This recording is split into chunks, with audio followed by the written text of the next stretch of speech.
The meditative portion of the prayer is we feel one with life. We feel one with God. We feel one with the essence of life. And from there, we speak the word to have a realization of what we're saying is true. We're not trying to make anything happen. We're trying to make something welcome that's already happened. We're already one with God. We're already full to overflowing with abundance and joy and creativity and intelligence. It's already here. But we're speaking the word in affirmative prayer to have a realization of what we're saying is so. It becomes an inner feeling nature. And then we give thanks that it's already done, and then we release the word as a law, knowing that it can't come back void, it comes back fulfilled thereof.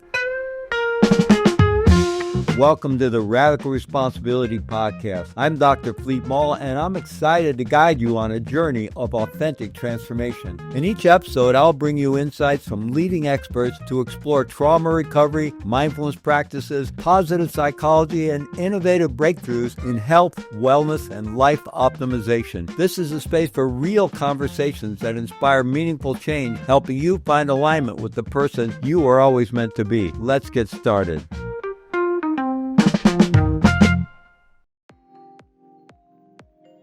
What if transformation isn't just about thinking differently, but feeling differently? Science shows us that true change happens when we align not just our minds, but also the neural networks in our hearts and guts. This heart-mind connection is the key to deeper healing, resilience, and expanded awareness. That's why I created the Heart-Mind All-Access Membership and Community, a space designed to help you rewire your nervous system, cultivate heart intelligence, and live with greater clarity and purpose. With over 1,000 hours of transformational teachings specifically curated to meet your needs, you'll learn from world-renowned meditation teachers, neuroscientists, and experts in neuroplasticity, all sharing powerful tools to help you shift your mindset and heart set, regulate your emotions, and unlock your full potential.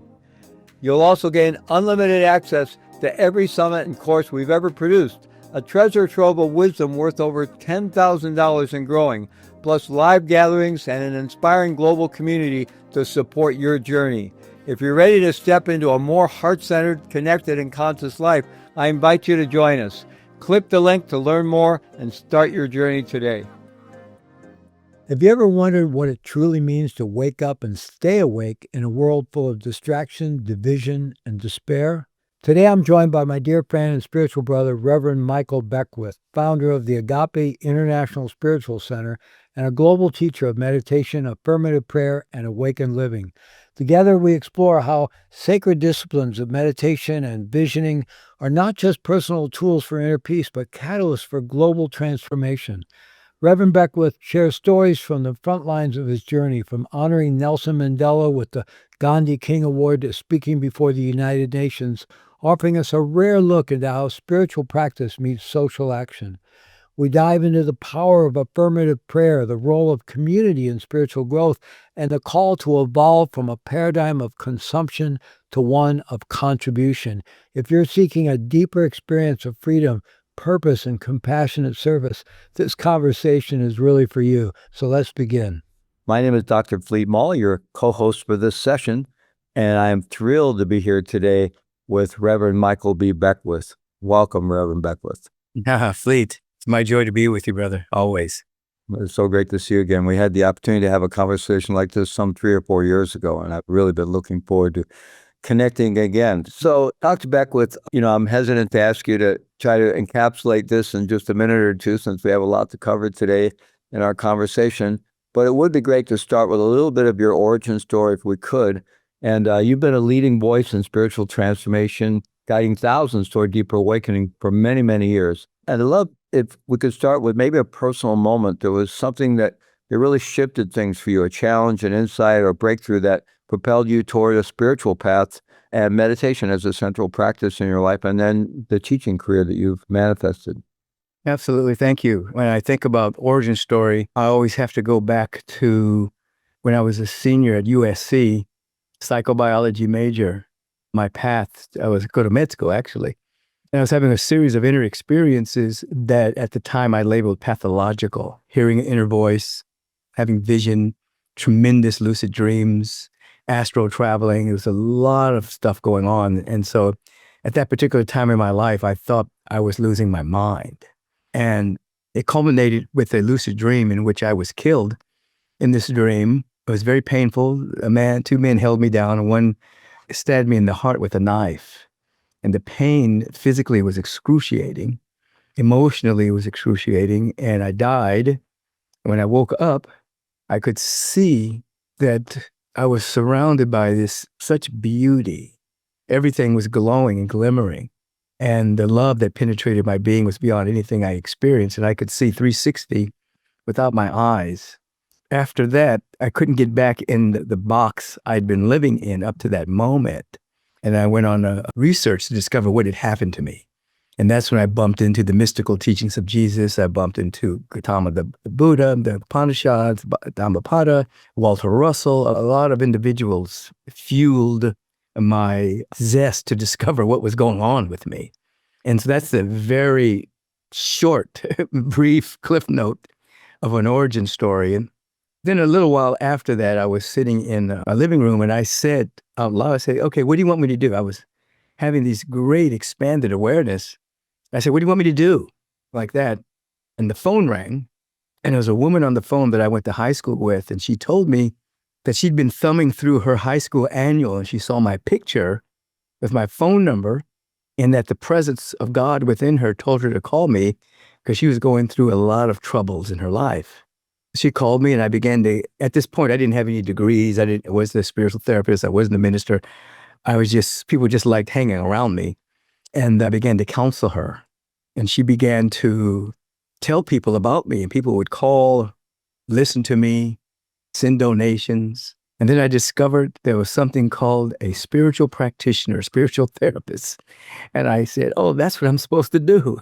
And I began to walk that path. So I give you many years in a couple of abbreviated stories of having insight and then integrating insight into a level of embodiment within my being. Well, I know that various forms of meditation have been part of your path as well and your teaching. And many people tend to associate meditation primarily with Eastern traditions. But of course, it's been a central part of the contemplative Abrahamic traditions, Christianity, Judaism, and Islam. And I know the New Thought movement that you're part of is not particularly associated with a particular denomination of religion, but it has some relationship there too.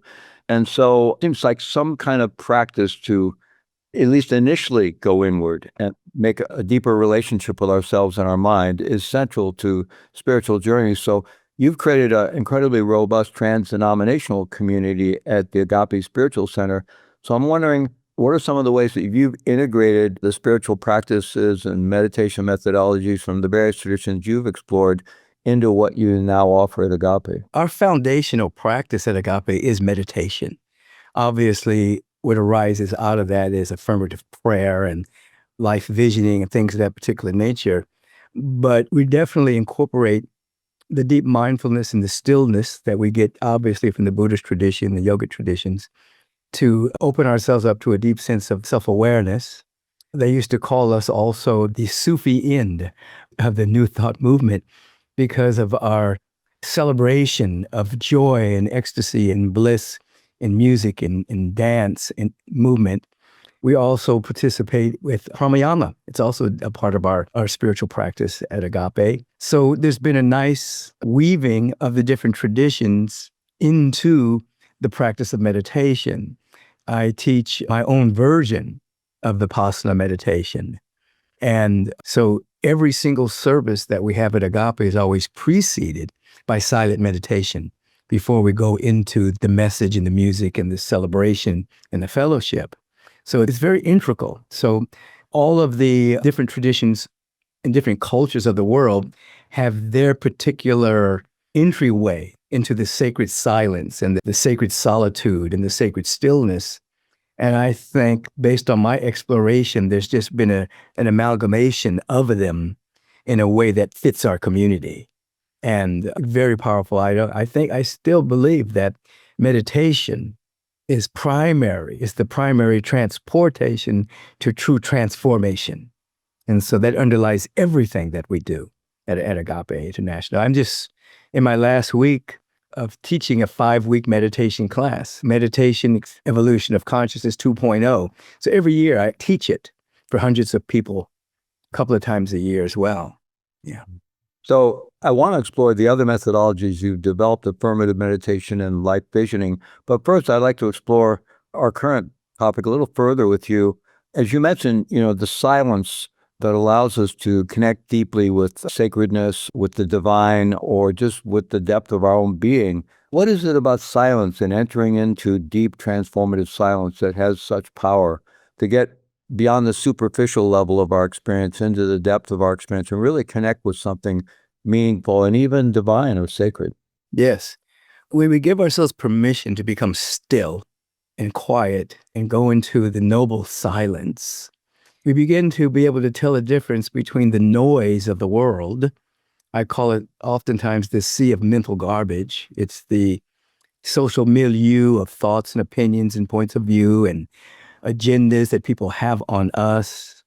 Our mind gets hijacked by fear, worry, anxiousness, materialism. So when we go into the silence, we're able to eventually observe all of that noise and realize that that's not who we are. That's a part of the content of our awareness, but it's not who and what we are. And when an individual is able to tell the difference between the content and their real identity, I like to say that's the beginning of waking up. You're waking up from the intoxicated sleep that these thoughts, thought forms, beliefs, opinions, points of view are our identity. They are not. They're just things passing through our awareness. And so stillness, silence, introspection, contemplation, observing all of that, allows us to ultimately break free as identification. And then we're waking up and we're actually participating in our own unfolding. And I think that it's extremely necessary because there's so many things that vie for our attention, and many of the things that vie for our attention are not good for us. They're destructive. They keep us away from our real self. So stillness, silence, solitude, extremely important. So you mentioned how we tend to identify with the content of our experience, all the thoughts and storylines and emotions and narratives and so forth, all the things coming and going in the space of our mind and our sense perceptions. And that seems to be one of the primary obstacles to waking up, is our strong identification with that. And, we all start off, the human condition is such that we all start off in a very vulnerable situation as infants, and we need to develop some kind of sense of self to navigate the world, and we build out of whatever's available to us, and we cling to it pretty tenaciously, because if that's not who I am, who the heck am I? And so, as in your experience, as you guide students and they begin to maybe loosen up that a little bit, that can be kind of scary, especially, some of us, our overall sense of identity is a little fragile or tenuous anyway sometimes through the life experiences. So how do you guide and support students to gradually sort of begin to let go of that, what they've known as who they are for, decades or more, and begin to open up to something that's a little less defined and spacious? And Yeah, well, you're absolutely right. From the time we're in utero, even before, we're imprinted by the ways of the world, parental, societal, religious fantasies.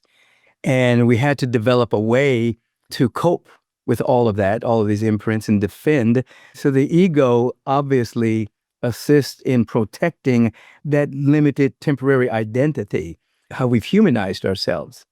And so what I seek to have people do is become aware that you are aware of the static or the content passing through.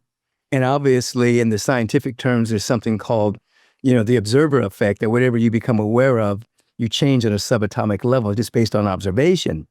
So I invite people to have an intention to wake up. We're sleepwalking. We're in intoxicated sleepwalking of content. Have an intention to wake up. And then as you begin to observe, the content begins to change, because you're not resisting it, you're not fighting it, you're not trying to make it go away. You're just observing it with an intention to wake up. So then the content, which are thoughts and thought forms, which are units of mental energy, begin to change. They begin to disintegrate. They begin to become transmuted through observation. And little by little, an individual has a tremendous insight, or it happens incrementally. Individuals become more aware that they are awareness. They're not their body. They're not the experiences that they've had. They're not the content. They are awareness. And that creeps up on an individual. Sometimes it's dramatic, but oftentimes there is the letting go, that which isn't so. So that which is so becomes more prevalent. And so that happens incrementally through the practice of meditation. For some people, there's a dramatic opening.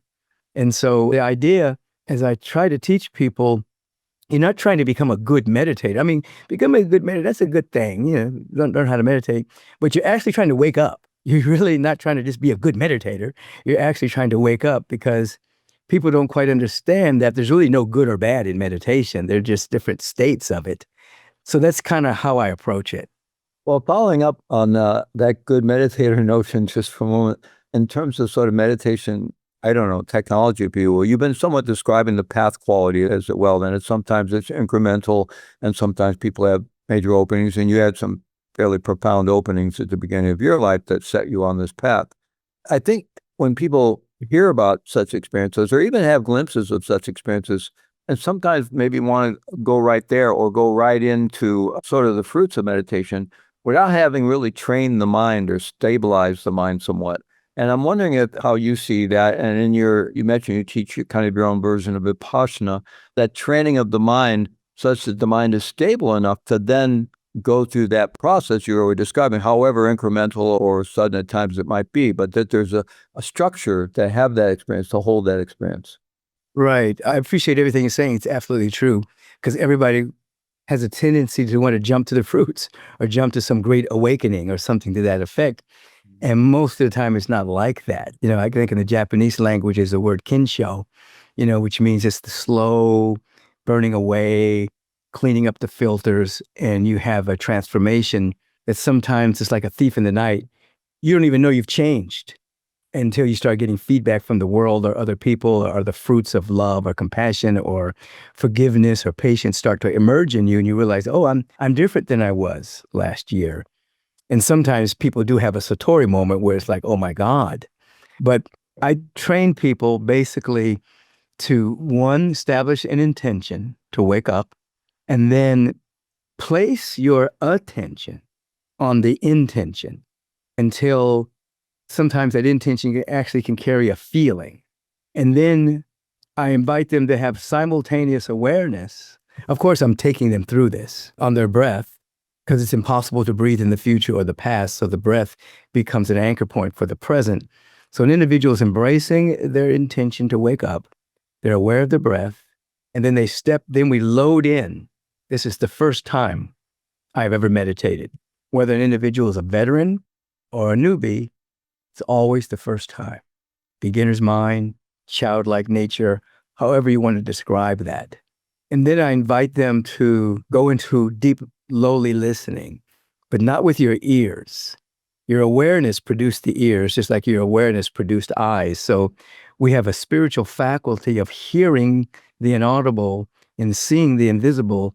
So I invite them to go into a deep listening with their being, so that they're able to catch what I call the perennial broadcast of let there be life, let there be beauty, let there be joy, let there be abundance, let there be intelligence everywhere. So they're sitting with those things loaded in: intention, attention, breath. This is the first time, and deep listening. And that becomes a place by which they're holding a practice.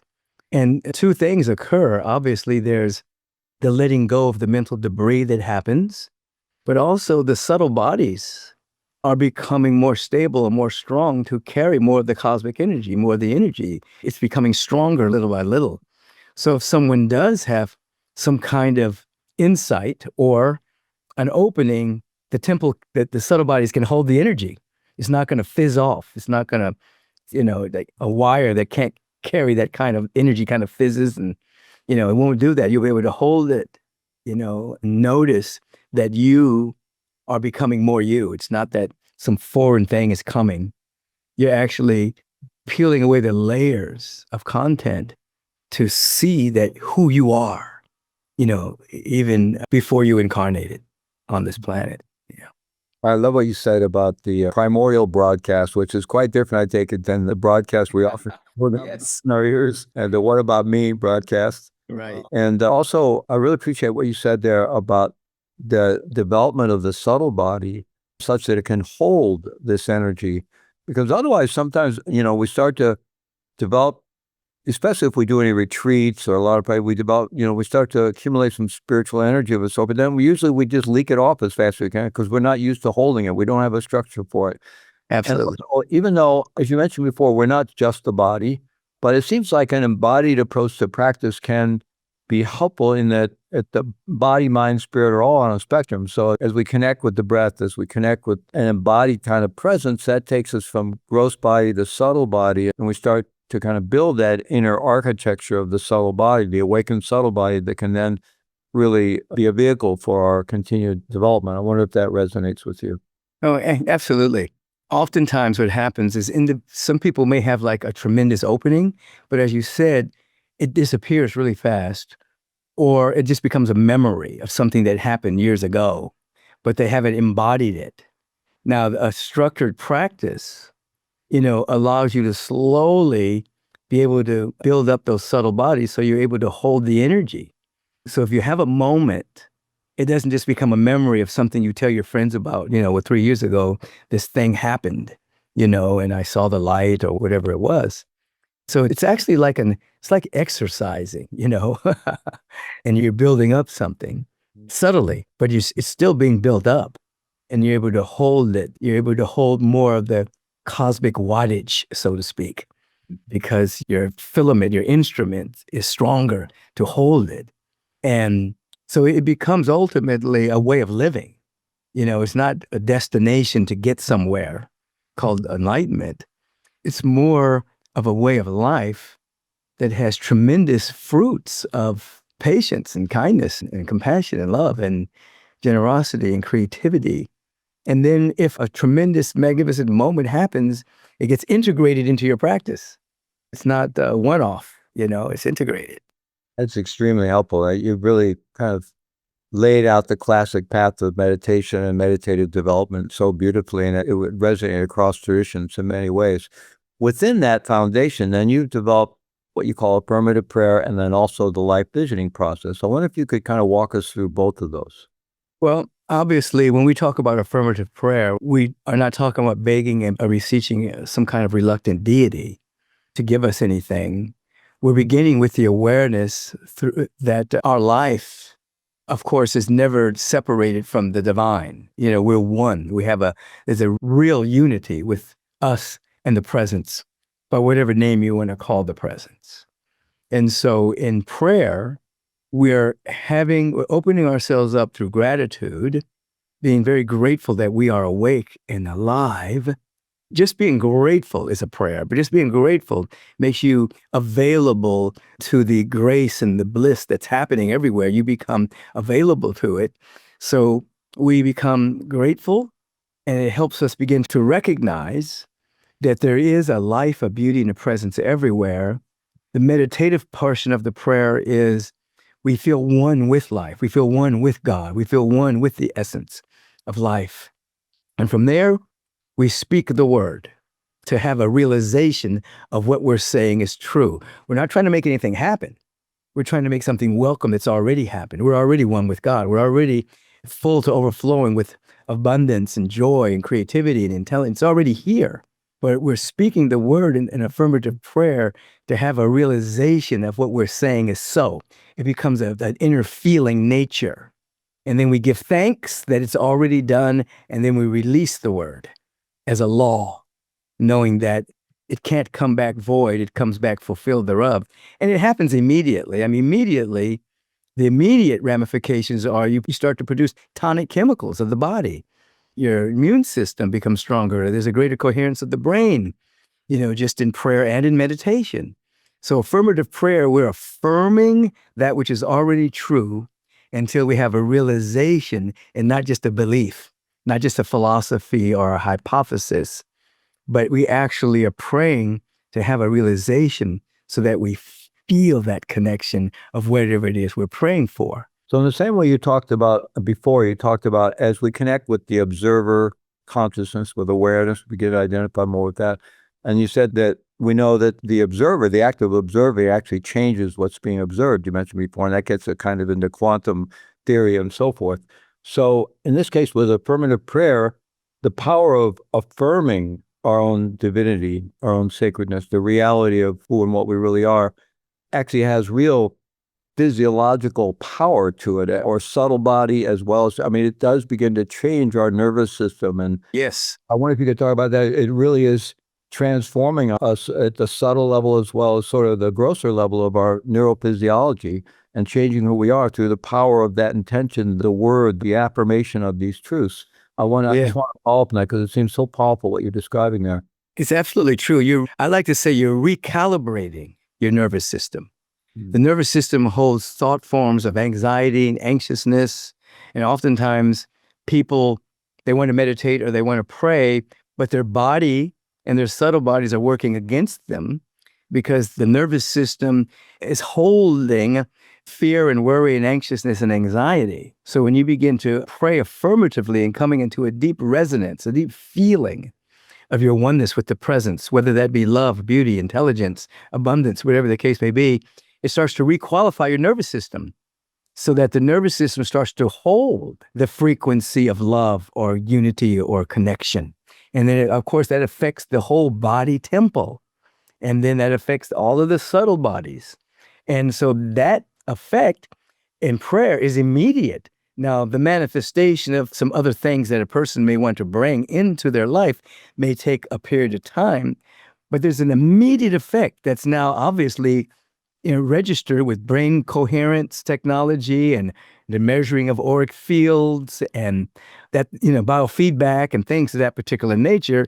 You can see scientifically that when one goes into prayer, all of these different things change, you see. And if one can do that on a regular basis, then the body of their affairs begin to change as well. And how they relate to the visible world begins to change. Prayer is very transformational. It is not begging, pleading for something to happen. It is waking up to what's perennially happening, but we've cut ourselves off of it by having a limited perception of reality. So it's actually expanding our perception. So prayer is very powerful. So before we talk about life vision, just one more follow-up question there. You're describing this coherence that develops, and it's like a palpable resonance and coherence, heart-brain coherence, heart-gut coherence, whether at the more gross level of our neurophysiology or at the subtle body level, which is all interconnected. So this is palpable, and it seems one of the real struggles that humanity is facing now, so many people feel lonely and isolated and disconnected. There's so much anxiety and loneliness and even suicidality being endemic. And so when you begin to experience that level of coherence within your own being, it's almost like you're not alone anymore. I mean, and some people might visualize that as a higher power or a guardian angel or a deity, and others might just see it as the more subtle and true reality of themselves. But there is a quality of having a home. Yes. Finally having a home and not being alone. I wonder if you... Oh, absolutely. What happens is you discover you can be alone, but you're not necessarily lonely. Oftentimes people are addicted to excitement, and whether it's 150 channels on your television or being around people, even if you're not saying anything meaningful, people become addicted to excitement and external. And when that's gone, people feel lonely. And so if you develop some level of practice, you end up bumping into an awareness that you are definitely by yourself, but you're not lonely. There's something else, another character, another frequency arises within you. I like being alone personally. I love people too, but when I am by myself, I'm not longing to be with anybody or to go and speak to anybody or stand in front of a crowd and teach or anything like that. I love being by myself. It's so sweet and wonderful just to be alone, to watch the thoughts pass, to see what arises in terms of creativity, and then I love people too. So it's not that I'm reclusive. When I'm alone, I love it. When I'm with people, I love that. But definitely there is a kind of a pandemic of loneliness in the world where people are concerned. And a lot of the after effects of the pandemic, the lockdown of healthy people, the first time in human history that ever happened. And people didn't know how to handle it.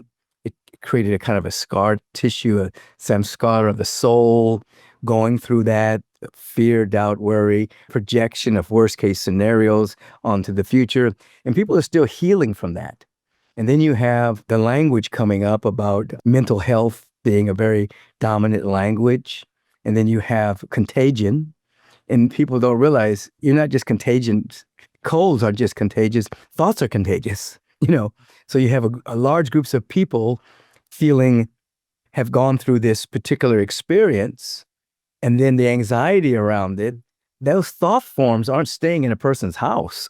Those thought forms go everywhere. So you have this contagion of people being anxious and worried and wondering what's going to happen next, you see. But there's also a contagion that happens when small groups of people are meditating together. You have spiritual groups like yourself, that come together in community and meditate. That's contagious too. That changes whole neighborhoods, Absolutely. states and cities. And so I think what we're telling people right now is they can be alone without being lonely. But if you have some level of spiritual practice and intentionality, you have an insight into that, an event that takes place in your awareness where you incrementally or suddenly know, oh, I'm not alone.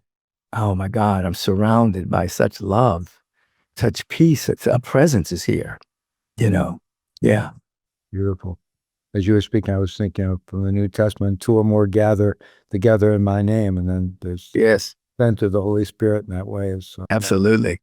So another social malady that's epidemic today, both for individuals and societally, is a sense of meaninglessness and purposeless that leads to all kinds of tragedies and a lot of violence and things we're seeing. And so your life visioning process, as I understand it, has to do with helping people rediscover their life purpose or even their soul's purpose, if you will. So I wonder if you could talk about that now. Right. That is a transformational technology for that exact reason. Because of what you just said, there is the appearance of so much meaninglessness in the civilizations of the world. You very rarely hear a visionary be president of the United States or run a particular country. They're basically always focused on the bottom line of the gross national product, some kind of level of materialism or power. And so people grow up in their particular countries and there's no grand meaning other than we got to get more stuff, whatever that stuff is. And so after a while, that plays out in a person's heart and soul. So we are all shot from the eternal presence, called by millions of names, life itself, God, love, beauty, intelligence. And we have a purpose of reflecting and revealing that presence according to our uniqueness. I believe everyone has the same purpose, to reveal the face of divinity, or reveal the face of love, or intelligence, however people want to describe this ineffable life. But we all have different missions. We have different ways of expressing that. Because one of the things that this vast presence does, it never repeats itself. There's nothing repetitive in the entire cosmos. 2 rocks aren't the same, 2 blades of grass aren't the same, 2 flowers, 2 individuals, 2 animals. There's nothing the same. So diversity and inclusivity is built into this whole gestalt of life. So we're all unique. So the life visioning process begins with going into meditation, cultivating a feeling of love, total love, unconditional love. And so I'll take people through that process in different ways. And then we're aware that this universal presence, called by whatever name you want to call it, by law, answers every single question that you ask. If you ask a disempowering question, what's wrong? Who's to blame? Why me? You'll get a series of answers that will take you down the spiral of negativity, of excuses, of things that have happened and the woundedness and why you are the way you are. But if you ask a higher order of question, such as, what is it within me that is seeking to emerge right now? What gift do I have to give to the world before I leave it? What contribution am I to make? What is the vision for my life as this present sees it? If you ask questions like that, you're going to begin to get answers intuitively, subtly, sometimes very gross for some people, that will lead you into a path of participating in your own unfolding. So the life vision process begins with meditation in a field of love. And then I invite people to ask the question, let's use the word God for a moment. What is God's idea of itself as me? That's a vision. God doesn't make meaningless acts. This presence is full of meaning, of love and beauty and intelligence. Great. It's no meaningless thing. What is God's idea of itself as my life? Or what is it that's within me that is seeking to emerge now as a contribution, as a gift to the world? Because we didn't come to the planet to get anything. There's nothing to get. We came to the planet to give, to share, to shine, to glow, to radiate, to contribute. We didn't come to get. There's nothing in the world that can make us happy. Zero. Happiness and joy is intrinsic. We have to give it. We have to shine it through some kind of creative act or generosity or service. So we ask, what am I to contribute, or what's trying to emerge? So we sit in that space meditatively for a while to activate the spiritual faculty that's been stunted because we've lived so much in the five senses and everything we can see and taste and touch and hear and smell is real. People have actually forgotten that most of life is invisible. We're mostly invisible. We think everything that is real is what you can see. So when we ask that question and we go into deep listening, we start to activate the faculty of real seeing and real hearing again, not with eyes and not with ears, but that which created the eyes and ears. And we start to catch insight. And then from there, we ask the question, what is it that I must become in order to manifest the vision that's beginning to articulate itself? That's our growing edge. It's not a judgment exercise, it's an awareness exercise, because we start to get guidance as to where we're called to grow. Are we called to grow to be more forgiving, to be more loving? Are we called to grow to develop certain skills, some talents that we've allowed to go dormant? We start to ask the question, and from within our own soul, answers will come as to what we must become in order to manifest the vision. Third question is, what do we already have that can be in service to the vision? Why is this important? There's a scriptural law that says, to he or she who has, more is given. To he or she who has not, even that which they have shall be taken away. Now, that law is not personal. It's just saying that if you walk with the feeling of having and being, you open up door, more comes to you. But if you're walking around feeling that you don't have, then you're using the law in reverse, and then what you have is taken away. So we ask, what is it that we have that can be in service to the vision? And we start becoming aware of resources that we have that maybe we thought were inconsequential. They weren't important. Talents that we can develop. There may be all kinds of resources around us that we're not even thinking about that can be in service to this vision that we're now beginning to articulate. So now we're starting to walk with this feeling of having something. The next question is, what are we willing to let go of that no longer serves us?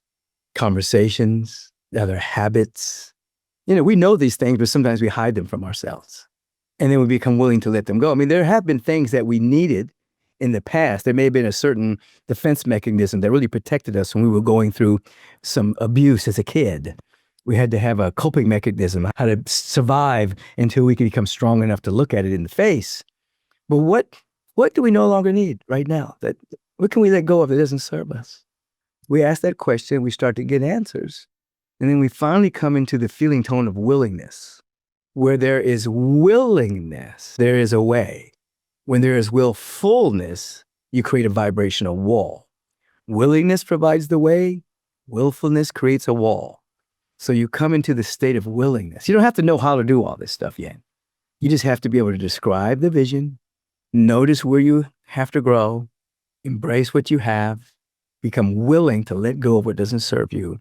And this prayerful feeling tone of willingness we become the vibrational match to the unfolding of a vision. So it's transformational because, for instance, the beginning stages of metaphysics, new thought, is visualization. Visualization says, be very specific about seeing what you want to manifest, describe it, feel that you have it, walk as if you have it, and you will manifest it. Problem with that is oftentimes people are visualizing something that has nothing to do with their soul's growth. It's something they got from society or a commercial. I got to have this kind of car to be happy or something to that effect. And plus, whatever they're visualizing is limiting. It's from limitation anyways. It's from the person's limited paradigm anyway, or something that's already been done. But it's a good step. It's a very good stage in metaphysics to learn how to visualize and to re-enchant the imagination. But visioning is not saying what we want. It is asking what's within us and wants to be released. As Robert Browning would remind us, we want to release the inner splendor. It's a different focus. It's not, I want this and I want to manifest this. It's, what is it within me that wants to come forward? So that's the short version of the vision process and somewhat of the process of it that becomes a technology. All of our ministries here have a vision group in which they are constantly available to what's next seeking to emerge in their particular department or ministry. And people use this process. Now it's crossed lines. It's in corporate America. Boards, trustees are using it. Businesses are using it. Individuals are using it. It's become a transformational technology that's a part of the tools of growth and unfoldment. Well, it's certainly a beautiful process. I wrote down the steps. Yeah, it's incredibly powerful. And I love the distinction you made as you were describing it between willingness and willfulness. Definitely, because people can be willful. That's a lot of the ego strength. I'm going to make this happen. You know what I mean? And it creates a vibrational wall because with that willfulness, you're actually saying, I don't have it. I want to make it happen. I don't have it. So willingness, it's more feminine. It's more allowing. Yeah. I know that your work is situated within a broader social vision. And I think very much you're within the sort of Gandhian, Kingian social vision milieu. And from our last conversation, I think early on is growing up as a Black man in America, you touched in on, the natural angry response to the injustice that was there. And you were led into a more transformative pathway. But I know you're still very involved in wanting to bring greater sanity and blessings and transformation to the world, not just to any individual, but a larger social vision. So I wonder if you could just touch in on it. That could be a whole nother conversation, but I wonder if you could just touch on that a little bit. But, we're definitely influenced by and embrace liberation theology, which is a dimension of Christianity, mystical Christianity, in which we're to be earthly good as well as heavenly bound, that we're to make a difference on the planet. That true compassion is oftentimes actions that you take around social justice or, like, for instance, we're involved with the fires that just happened in Palisades, and we've had different groups in our community meet to help people move through that, but we also put them in the direction of where they can get help. We've also donated to places that are doing real work.